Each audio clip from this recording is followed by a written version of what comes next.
Welcome to the Audio Inc. Radio podcast, featuring interviews with the biggest names in rock and metal. Hosted by Anne Erickson. Get inked. Visit Facebook.com/Audio Inc. Radio, Twitter.com/Audio Inc. Radio, and AudioIncRadio.com for more ink. Whew, that's a lot of ink. It's AudioIncRadio.com. Well, hey, it's Anne Erickson, and I want to wish you and your loved ones an amazing Thanksgiving. I hope that whatever you do, you have fun and stay safe. It's been a crazy, just upside down, wild year, but I am very thankful for you. Yes, you right there. I'm very thankful that you rock out with me right here on the podcast. And I don't know what I would do without you in my life and without all the fun stuff that we do here on the podcast. It's been a tough year, but there is so much to be thankful for. And on the subject of Thanksgiving, I don't eat turkey, which some people are really surprised by that, I guess. I mean, a lot of people have never met a vegetarian, but I don't eat turkey. I do eat pie. I love pumpkin pie and apple pie. So that's what I plan to eat for dinner. Okay, maybe I won't go that far. I'll have to have some good for me food, but I'm looking forward to having some great pie on Thanksgiving. And once again, whatever you do, I hope that you have an amazing Thanksgiving. And I hope that you just think about all of the different things that you're thankful for. One other thing I'm thankful for is music, because music has helped me get through the year. And I'm sure that it's helped you and so many people just getting new music from our favorite bands and being able to rock out together and listen to great music.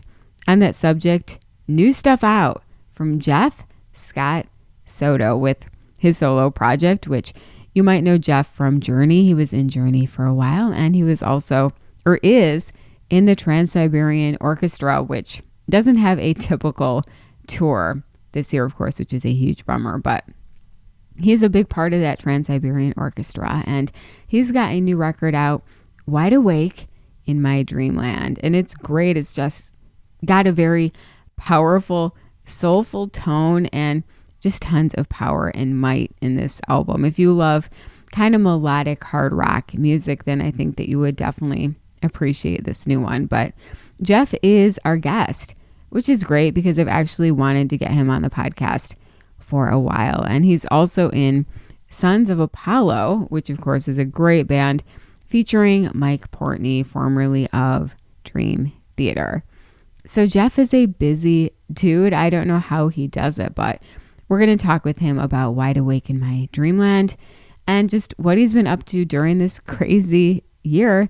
It's going to be a lot of fun. But first, just a reminder to don't be shy. Get in touch with me on social media. Facebook at itsmeanne.com. That's ITSMEANNE.com.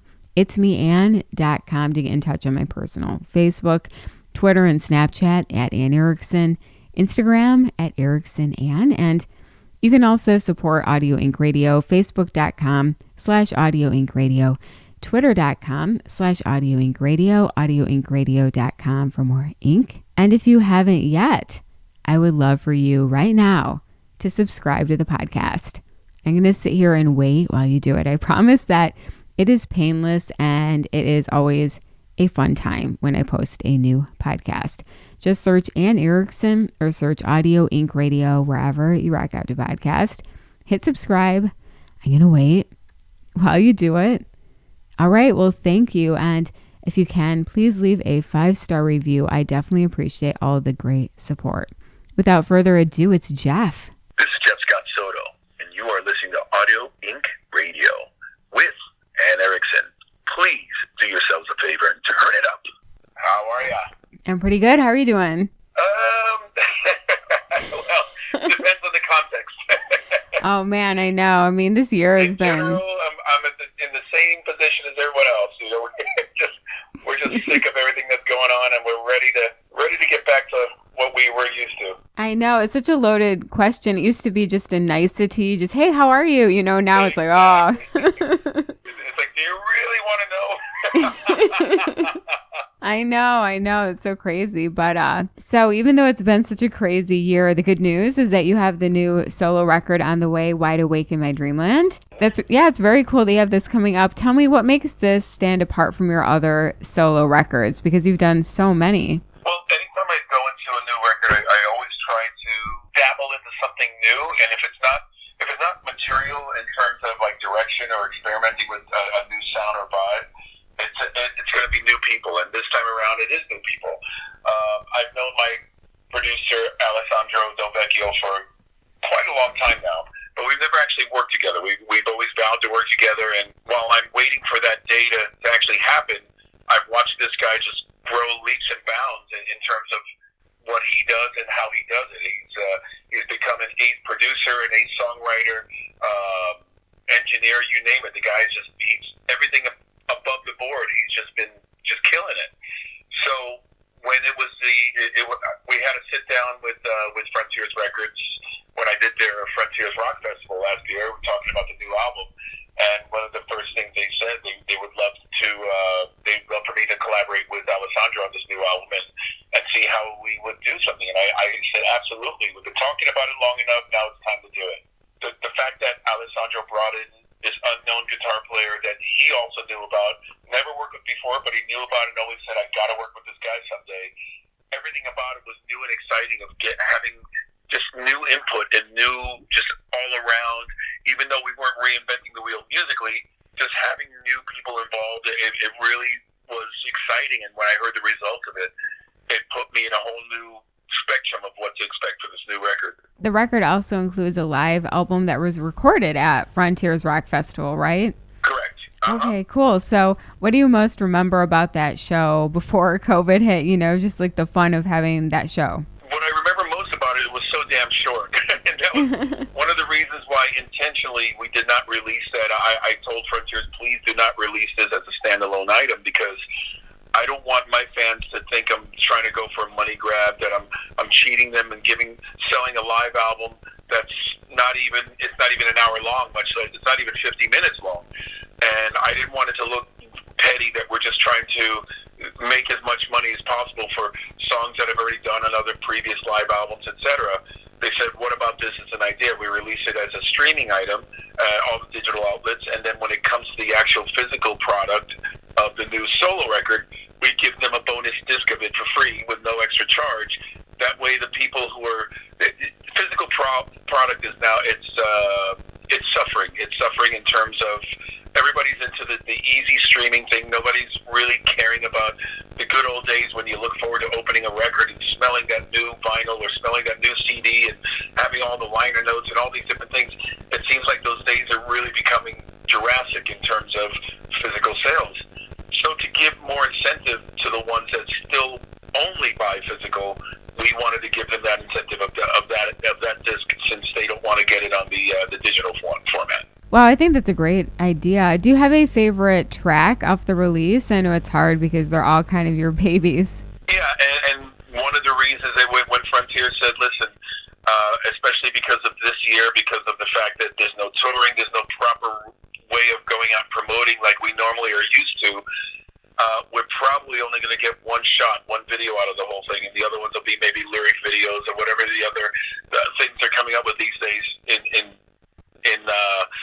Instead of doing full videos for like 2 or 3 songs, they said you might only get one this time around. So I had to pick what I felt was going to be the strongest representation of the record, and that's, to me, my favorite song on the record is "Without You." That the song that just came out yesterday on video. One of the things that Alessandro did on this record that he didn't tell me before he did it was that he wanted to dabble into all the best things that he loves about my voice and my career, all the things that he knows that my fans actually also love. That's what he was basing his involvement on this new record on, when he was coming up with the songs and the compositions and the music to this record. Had he told me that in advance, I might have worried that all he was going to go do is plagiarize things that have already done, they've already been released. So I'm glad he didn't tell me. I'm glad he just did it, because as I was listening to every song he was sending me, I was like, oh, this is great, this is great, this is great. I didn't really equate it to, wow, that sounds like Talisman. That sounds like something I did on my first solo album. I didn't equate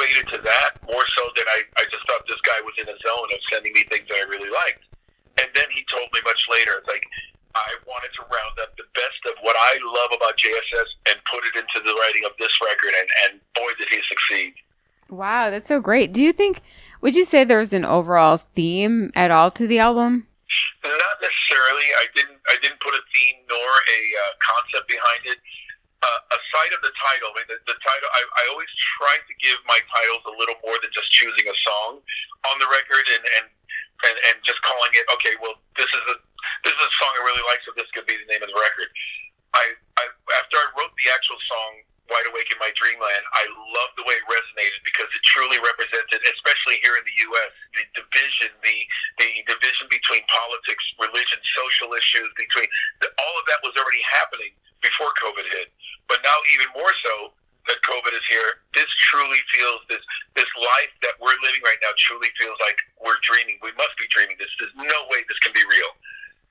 But yet we are wide awake and living this absolute dream, nightmare, whatever you want to call it. This is the reality, and this is what we have to get through. So it kind of brought on a new meaning that I wanted to call the album Wide Awake in My Dreamland in terms of what it originally came from. How is it different releasing a record right now during the pandemic and not being able to tour and stuff? Like, how does it feel different compared to when you usually release a solo album? Yeah, there's not really much difference. I mean, I don't always tour for my solo records. I didn't tour for the Retribution album. I was able to do 2 videos for that album. The only real difference is if there was a demand, if the album sold really well and just it was a sleeper hit somehow, and there was a demand for me to go support it on the road. That's the only difference. But my albums don't usually generally sell well enough for me to go on tour. I usually go on tour because I want to, and that's kind of the incentive to, when you have a new album, you kind of find that incentive to go on the road. It's not necessarily to sell records. Because for the most part, let's be honest, when I'm on the road, the crowds out there, they're more or less waiting for me to do some of the classic moments of my career, my life, more so than they're wanting to hear the new stuff live. So that's why I've been initially going on tour in the past. I know it gives me an outlet to go out there and play some of the stuff that is more familiar to my fans, that they're more expecting to hear, more so than maybe something from the new records. What are your thoughts on when traditional touring might actually be back? You know what? My thoughts are probably they're the same as yours, or the same as anyone else's. There's no crystal ball. There's no idea of when we're going to be able to kind of resume back to normal. So that being said, I'd rather not make any suggestions, hints, promises. All I can do is wait it out like everyone else and hope for the best, because as far as I'm concerned, I think even once we do return, of course everybody's going to be screaming and wanting to get back to live shows and everything, but I think there's going to be too many regulations and mandates involved that it's just going to take away the experience that we remember, the thing that we grew up loving and feeling about live shows. I think there's going to be a kind of a new normal of getting through first before we can get back to that again. And I have a feeling the experience is not going to be what we remember it as. Yeah, no, I think that's a good point. I mean, do you think that the music industry will be forever changed because, of coronavirus? It's always forever changing, and this is another parameter, another kind of roadblock for us. It's been changing constantly since I started my career in the 80s. I watched it in the 90s. As I brought up earlier, the physical sales are not really that valid anymore. Everything's constantly changing with what's entailed and what's involved in being a musician. It's, that in the past, when somebody asks, do you have any advice for a young musician? I think my answer might be a little different these days, because I realize how much more difficult it is now. It's not even the competition anymore. It's not even if you really want it, just stick with it kind of answer. I can't even give them any hope that by sticking with it that they're going to be able to achieve what a lot of us were able to, or a lot of us were even trying to achieve already. So there's always going to be a new model, a new format, or something to get used to in terms of what's happening. And COVID is certainly going to now be another parameter in that, which who knows what that's going to entail in the future. So I can't make any predictions, and I refuse to be a part of any, well, I think it's going to be this or that and the other, because it'll be mocked later. They'll say, well, it looks like your prediction didn't necessarily come true. all I can do is wait it out like everybody else and hope for the best. You are such a great singer. I mean, you've sung with some of the greatest. Oh yeah, sung with some of the greatest bands, and I mean, everyone knows you as being one of the greatest vocalists out there. So I'm wondering, is there one experience looking back that you kind of had to pinch yourself that I can't believe, I'm singing in this moment or with this band or whatnot? Oh, absolutely. That's an easy one. I mean, my time with Journey was one of those pinch me moments in terms of, this is one of my favorite bands of all time growing up. I know their entire catalog, B-sides, Japanese bonus singles and all. And now all of a sudden I'm singing with this band, their songs in front of their audience. Of course, it was an incredible moment. But on the other hand, I knew that I couldn't really bank or capitalize on that, because when I did exit that band, I didn't necessarily bring their fans along with me. If I'm lucky, out of the million or so people that I played in front of the short time I was in that band, I maybe got about 3 or 4% of them to continue following me from there. And and rightly so. That's Steve Perry and those guys' legacy. It's not my legacy. I was just basically there helping them, bring it on the road and continue their legacy. I can't take any credit for it, but it truly was a defining moment for me to be able to sing these amazing songs and get to live out a fantasy as a kid. I mean, it's almost like a rock and roll fantasy, or like being a rock and roll fantasy camp. You're going to sing for Journey for 11 months. What do you think? It was great. Yeah, and you are involved with Sons of Apollo, and I'm wondering, is there anything new on that end? We have rebooked the entire tour, the remainder of the tour, several times already. And this is another reason why I refuse to predict anything, because having already done it twice and knowing that it might actually happen a third time, just because if things continue as they are, there's no way we're going to be able to follow through with it. That's the first order. That's the first business in order. That we have to go make up that tour. We have to try to resurrect the life of an album that's already going to be a year old, that we didn't get a chance to do properly. It was pulled. We did 4 dates on that tour, and we had to come home because COVID was just starting back in March.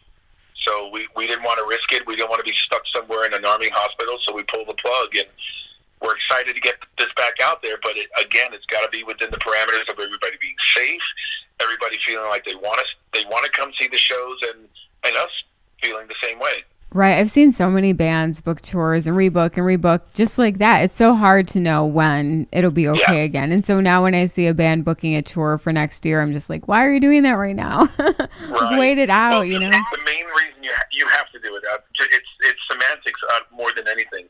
If you don't get those spots, if tomorrow, whatever, the vaccine or it's over, the storm is over, everybody go back to what you were doing, everything's already going to be sucked up and taken, and you will have to wait another year because there won't be any openings left. Mm-hmm. So we kind of have to put the crystal ball out there that we're going to be able to do it and at least have it ready for us. So when we're ready, it's ready. So, Sons of Apollo, any new music? I know you guys have the new record out, but I'm wondering, with all the downtime, if maybe you've done anything with them or any of your other projects. We discussed it, and I think the overall consensus, without really talking further after we were talking about maybe we should just have another album in the can, I think the over consensus from everybody was this album is too good to just say let's forget about it, or let's do a new album so when we go on tour now we have 3 albums of material to choose. I would hate to drop anything we were doing on this current tour because now we have to fit other songs in. So that to me says that we're still going to go out there and push this record, and that makes me happy because I was so proud of this record, and I was so excited to do an entire year of these songs that we would now have to say, well, we can't fit everything in, so we have to start taking things out to squeeze in other things. And that's how I think that's the consensus now. Maybe I'm not speaking for everybody else, I'm just speaking for me. Maybe they'll surprise me and say we're going to be starting a new record, but that's where we're at right now. That's how I see things. What are your thoughts on losing the great Eddie Van Halen? Well, there truly are no words. That's the way I felt personally. It's been a horrendous year for me in terms of losing people, because So the first big one for me was Kobe Bryant. I grew up a massive Lakers fan, and he's a staple for Los Angeles, and me being an LA guy and losing him was a huge one for me. And then before him, the biggest other loss for me was when Prince died. So losing Eddie was kind of like a combination or culmination of losing Kobe and Prince. That's how big that one was for me. And I'm sure for everyone. I mean, Eddie wasn't just a great player. He wasn't just an innovator. He wasn't just a game changer. He was all of the above. But the one thing that really struck me the most that I never really thought of or saw him as until the day he died, because the news I saw, the very first thing I saw that we lost him was the post that Wolfgang put out.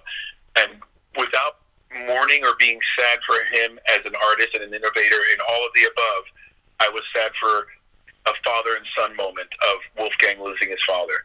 And that to me was the first thing that hit me, and then all the other stuff just started washing in afterwards. No, that's a good point. I know it was heartbreaking to see that, because I think everyone can kind of relate to that as well. Yeah.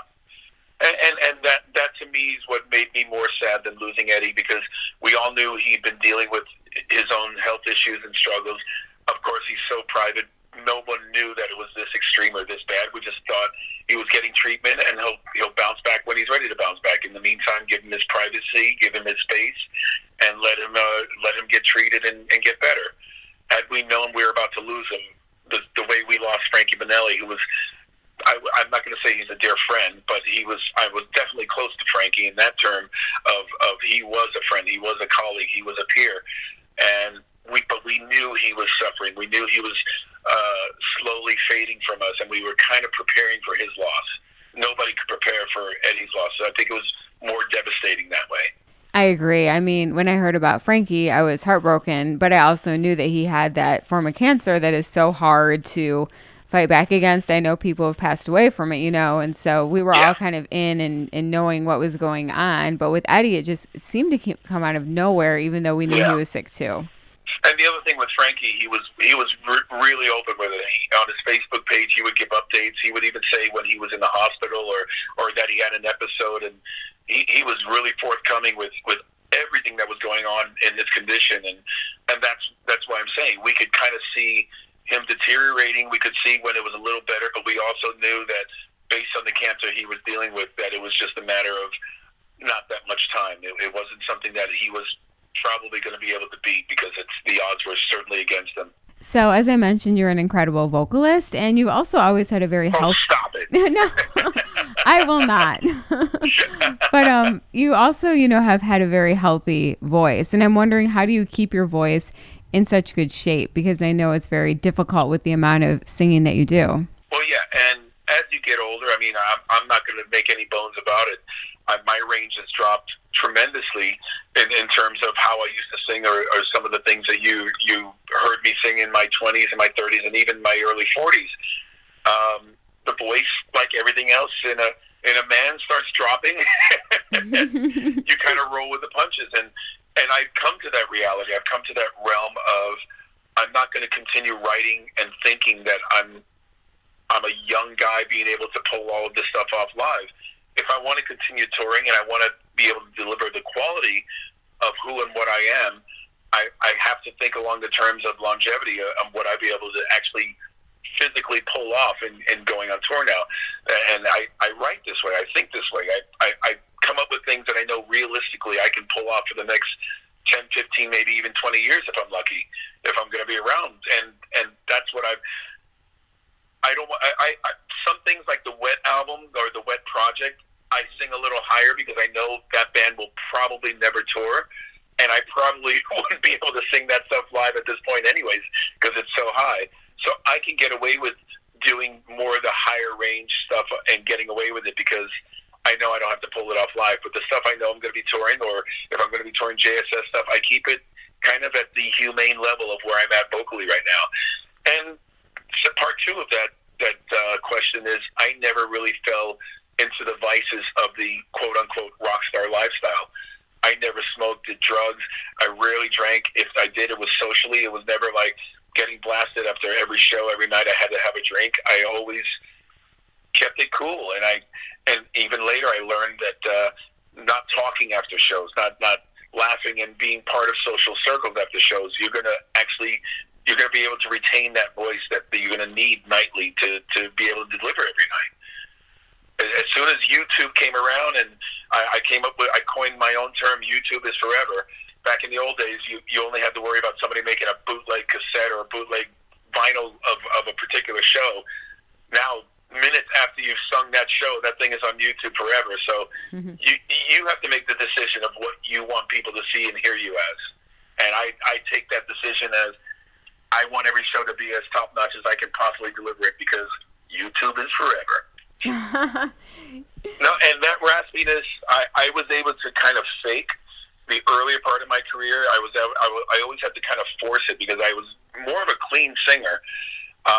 When I would impersonate singers that had that raspy sound, if I was trying to sing like for instance, Klaus Meine or some of the, like even Brian Johnson, you have to add that rasp that's not naturally in your voice to impersonate those singers. Mm-hmm. But through the years, I've learned how to actually add that quality to my voice without it hurting or without it sounding like it's unnatural. And so I'm so lucky that I'm able to do both, and I'm still able to kind of retain the clearness and the more of the clean singing, as well as add the raspiness for the heavier stuff, because that just gives me more diversity for the different albums that I'm able to make. The holidays are on the way. Do you have a favorite Christmas tradition? Yeah, going on tour with TSO. We're so bummed about this one. You have no idea. This is going to be my first Christmas at home in 13 years. And I'm so used to spending the thing is, Christmas is supposed to be something that's really special to the family, your loved ones, etc. TSO for me has become that family. TSO and the crowds that we play for have become my loved ones. And I feel it's become my obligation now to give them that feeling of hope, to give them that feeling, that sensibility that they get from a TSO show every year. So when I can't do that, I almost feel like I'm letting them down. And it really stinks that, COVID took that away from us as well this year, because that was one of the things I was hoping for, that we were still going to be able to pull off and at least give these people something to look forward to after such a year as we're all dealing with. I know. And you guys with the TSO, you go to so many different markets, and people so look forward to seeing you perform around Christmas time. So it's a major bummer. Yeah, it really stinks for everybody involved, from the fans to the band members to the staff, everybody involved. It just gutted that we couldn't do this year. Was there anything else you'd want to add? Well, yeah. The one positive I got out of COVID is I'm able. We have a new wet album coming out next year. It's already done in the can, turned into the label. I got to sing backgrounds on all of Joel Hoekstra's new album. I co-wrote and co-produced an album for a new project called Spectra with Alessandro. We did the entire record together. The singer of this band, Spectra, his name is BJ. He's in my band, Soto, and he plays guitar and keys and sings a lot of incredible backing vocals. But one of the reasons why he's in Soto is he's an incredible lead singer. And I've been trying for years to find a vehicle for him to share his voice for the rest of the world. And I finally found that vehicle. The new band is called Spectra. That's the name of the album. The album is called Overload. Also on Frontiers Records. I co-wrote and sing background on every song, and that's going to be coming out soon. So I've been very, very productive during this COVID time. You're going to get a lot of new music from me by next year, if not this year. And yeah, I just wanted to add those little extra plugs to the other things that I've been doing on the side. Awesome. Well, we are definitely stoked for that new stuff from you. I'm glad that you've been busy during quarantine and everything.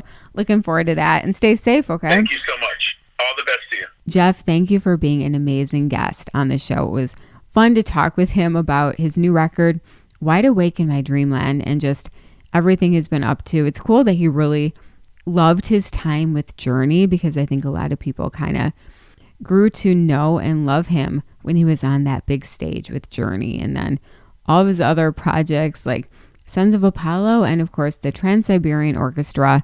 Tons of different things that Jeff does. I don't know how he does it, and I don't know how he keeps it together, but I'm glad that he does.